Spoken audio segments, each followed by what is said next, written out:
नमस्कार, रसस्वादमध्ये आपलं स्वागत आहे। आज आपण मॅगीचं सँडविच बघणार आहोत। तर त्यासाठी लागणारे साहित्य आपण पाहून घेऊया। तर सँडविचसाठी आपल्याला लागणार आहे ब्रेडला मी आधीच बटर लावून घेतले आहे। तिथे मी 4 ब्रेड घेतले आहेत।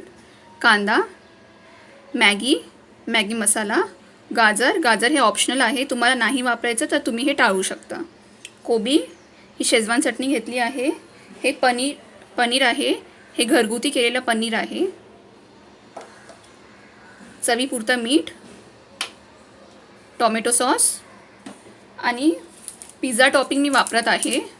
हे मला पिझ्झावर फ्री मिळालेलं आहे, ते मी वापरत आहे। मार्केटमध्ये पिझ्झाचं टॉपिंगसुद्धा मिळतं आणि हे नाही वापरलं तरी पण चालून जाईल। तुम्ही पिझ्झा टॉपिंग हे अवॉइड करू शकता, तुम्हाला वापरायचं तरच तुम्ही वापरू शकता हे। आणि आपल्याला लागणार आहे अद्रक लसूण मी 6 घेतले आहे आणि 1 इंच अद्रक घेतला आहे। हे मी चांगलं किसून घेतलेलं आहे। आणि आपल्याला लागणार आहे तेल। आता हे साहित्य झाले, आता आपण रेसिपीकडे जाऊ। आपला तवा तापलेला आहे, मी यात तेल घेते। गॅस लो केला आहे मी इथे। यात मी हे अद्रक लसूण किसलेलं टाकते।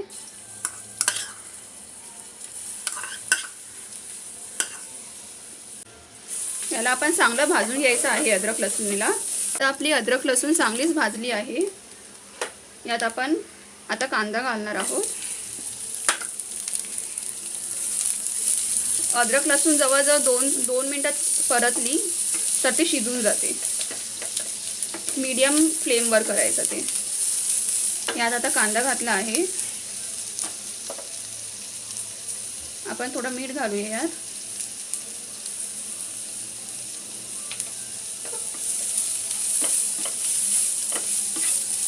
याला छान असं परतून घेऊया। आता कांदा पण मी 2 मिनिटं परतून घेतला आहे आणि छान लालसर झाला आहे। यात आपण आता गाजर घालणार आहोत।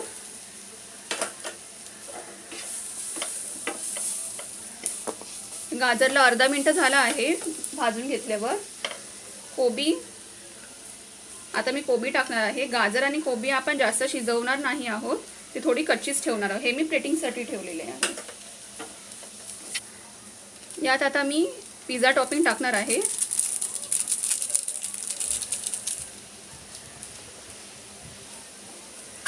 त्यानंतर ही शेजवान चटणी मी टाकत आहे।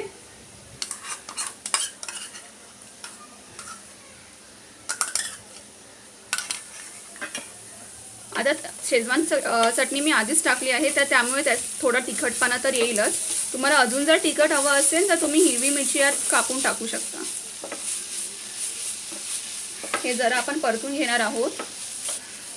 आणि तुम्हाला पिझ्झा टॉपिंग वापरायची नसेल तर तुम्ही काळी मिरची पावडर टाकू शकता किंवा लाल मिरची पावडर टाकू शकता। आता हे झालेलं आहे शिजवून। यात मी आता पनीर टाकणार आहे।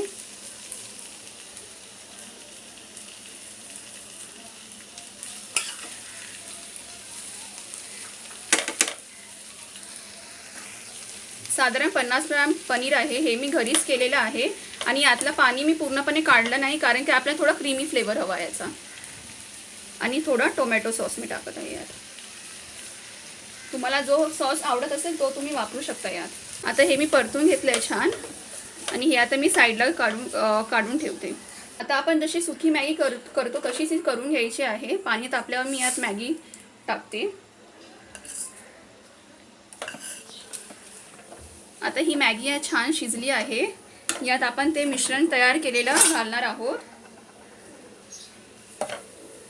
आणि छान असं मिक्स करणार आहोत।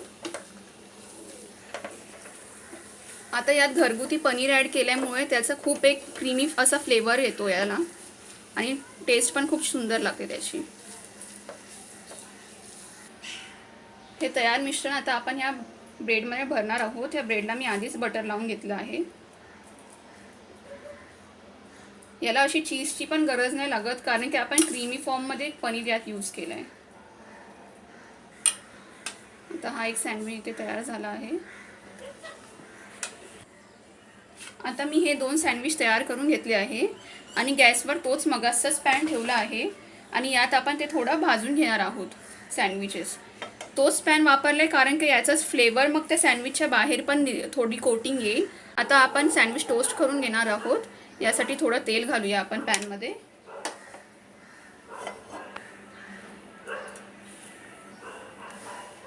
आणि तेलाच्या बदली तुम्ही बटर नक्कीच घालू शकता.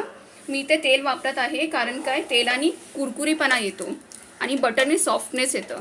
मला थोडं कुरकुरीत असलेलं जास्त आवडतं. तुम्ही हे सँडविच मेकरमध्ये सुद्धा करू शकता. मी ते तव्यावरच करते. आणि हे सँडविच आपण चांगलं दोन्ही पण साईडनी भाजून घेणार आहोत. हे बघा असं तेलाने असं कुरकुरीपणा येतो याला. मी साईडून थोडं अजून तेल सोडते यात. आणि याला आपण चांगलं खरपूस भाजणार आहोत. आता अशा प्रकारे मी दुसरा सँडविचसुद्धा करून घेतलेला आहे. तुम्हाला दाखवलेल्या साहित्यामध्ये मी आरामात 6 ते 7 सँडविच करू शकते. तुम्ही प्रमाण कमी जास्त करून तेवढे तुम्ही सँडविचेस बनवू शकता. आता हा सँडविच मी तुम्हाला प्लेटिंग करून दाखवत आहे. तुम्ही ही रेसिपी नक्कीच ट्राय करा आणि मला कळवा कशी झाली आहे ते. आणि आमच्या चॅनलला नक्की लाईक करा आणि शेअर करा.